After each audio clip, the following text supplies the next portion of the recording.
Hoy vamos a conocer un periodo de la historia importantísimo y muy revolucionario, la Revolución Industrial, y que se inició en Inglaterra. Durante casi toda la historia de la humanidad, la vida se había basado en la agricultura y la ganadería. A finales del siglo XVIII, el inglés James Watt inventó, o mejor dicho, perfeccionó, la máquina de vapor. Hasta entonces, los artesanos se habían dedicado a la fabricación de utensilios con sus propias manos en pequeños talleres. Pero con la llegada de la máquina de vapor, eso cambió para siempre.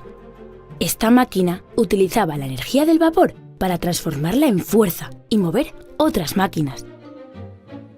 Estas nuevas máquinas se aplicaron a la industria y empezaron a hacer el trabajo que antes hacían los artesanos, por lo que los pequeños talleres artesanales fueron desapareciendo, dejando paso a las grandes fábricas.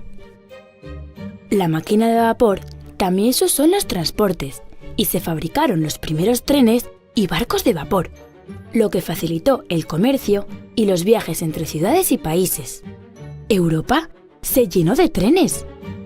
Los obreros, también llamados proletarios, eran las personas que no tenían riqueza. Al no poder ganarse la vida en el campo o en los pueblos, emigraron a las grandes ciudades para trabajar en las fábricas. Al principio, trabajaban en muy malas condiciones y por muy poco dinero. Tan poco que muchos niños tuvieron que trabajar en tareas muy duras y peligrosas para que sus familias pudieran alimentarse. Los obreros exigían derechos para conseguir trabajar de una forma digna y segura, y los dueños de las fábricas, los burgueses, no querían dárselos. Después de muchos conflictos, huelgas y peleas, los obreros consiguieron que las jornadas de trabajo duraran 8 horas, poder descansar los domingos o tener días de vacaciones, y también proteger a los niños para que no tuvieran que trabajar. Hoy en día seguimos utilizando muchos de esos derechos y también muchas de las máquinas que usamos son la evolución de aquellas primeras máquinas de vapor. La independencia de los Estados Unidos. Lo que pasó en realidad el día de la Declaración de la Independencia. Ha nacido una nación.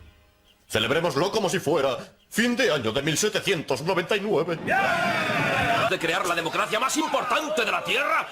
¿Cuánto le debemos a todo ello? ¿Qué importancia ha tenido en nuestra historia el hecho de que 13 colonias inglesas se independizasen en el siglo XVIII de su metrópoli?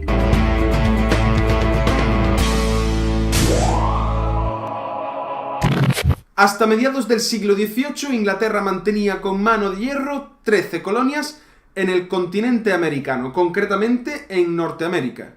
Si no recuerdas qué significa este término, tienes que recordar que colonia significa un territorio gobernado política y económicamente por otro territorio que se encuentra alejado de sus fronteras. Este territorio alejado se llama metrópoli. En este siglo que estamos estudiando, en el siglo XVIII, todas las potencias europeas tenían colonias alejadas de sus fronteras. El comienzo de estas primeras comunidades inglesas que se asentaron en suelo norteamericano y entraron en contacto con los llamados indios, siendo el germen todo ello de estas primeras colonias. Gran jefe Bigun, no habríamos sobrevivido este primer año en el Nuevo Mundo sin tu ayuda. Casi me da pena de lo que vamos a haceros los europeos. ¿Qué vais a hacernos? ¡Oh! Daros un buen trozo de tarta de calabaza. Además de echaros de vuestras tierras y aniquilaros. ¿Quién quiere nata montada? Un siglo después, estas primeras comunidades se habrán convertido en colonias prósperas y lucharán por su independencia. Ello significó un gran aumento de los impuestos y de los aranceles a las colonias americanas, lo que significará que muchos habitantes de estas colonias comiencen a cuestionar el poder de Inglaterra sobre ellas mismas. Es un acto de protesta ante los duros impuestos y aranceles impuestos por Gran Bretaña Querido George Washington, mereces la libertad con la que sueñas este baño de sangre. Amada mía, ¿pondrías tu precio al aire que respiramos o a la providencia que nos alimenta? ¿Pero no sería mejor rendirnos a los británicos? ¡Jamás! En 1776, los representantes de las 13 colonias americanas firmarán la Declaración de Independencia. Todos los hombres fueron creados iguales. Durará hasta el año 1783, cuando Inglaterra se da por vencida y considera que ya no puede luchar más por mantener a las 13 colonias americanas dentro de la unión de las colonias inglesas. El nacimiento de los llamados Estados Unidos de Norteamérica. ¿Cuáles serán las consecuencias para el mundo del nacimiento de este país en el norte del continente americano? La primera será la creación de un nuevo estado republicano, es decir, con ausencia de monarquía, y federal. Federal significa que nos vamos a encontrar con diversos estados, en este caso 13, pero que posteriormente serán muchos más, que tendrán mucha autonomía y autogobierno. Por ejemplo, este nuevo país se va a asentar bajo la idea de separación de poderes, que va a firmarse un documento importantísimo para los derechos humanos, la Declaración de Derechos del Hombre y del Ciudadano. La última gran consecuencia de la independencia de los Estados Unidos será la firma de un documento que será clave para la historia de la humanidad. Y es que en el año 1787 los Estados Unidos firmarán su Constitución, un texto en el que quedarán fijadas sus leyes y sus normas para la buena convivencia de este país. Hoy vamos a conocer la Revolución Francesa.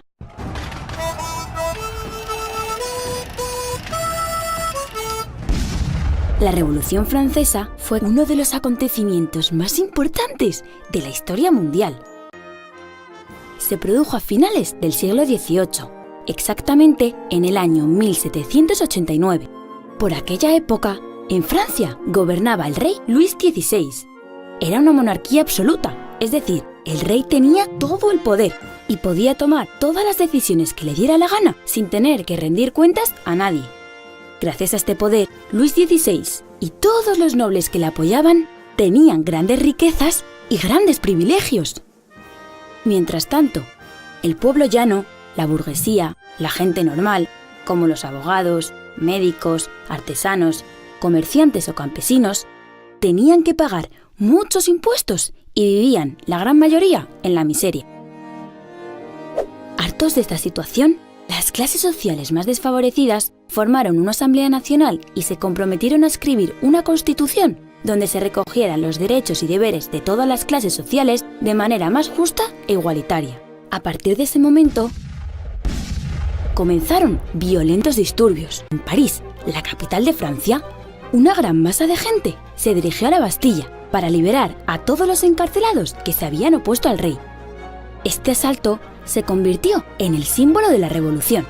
En el resto del país también hubo muchas revueltas y los campesinos se rebelaron violentamente contra los nobles, saqueando y destruyendo sus castillos. La Asamblea Nacional tomó el poder y gobernó basándose en tres grandes ideas: la libertad, la igualdad y la fraternidad. Los nuevos gobernantes escribieron un documento muy importante, la Declaración de los Derechos del Hombre y del Ciudadano, antecedente de la Constitución que se aprobó 2 años después. El pueblo francés destronó al rey Luis XVI, y tanto él como la reina María Antonieta, su esposa, fueron decapitados en la guillotina. Las consecuencias de la Revolución Francesa fueron muchas, pero lo más importante fue que acabó con la desigualdad entre las clases sociales, que se establecieron nuevos derechos.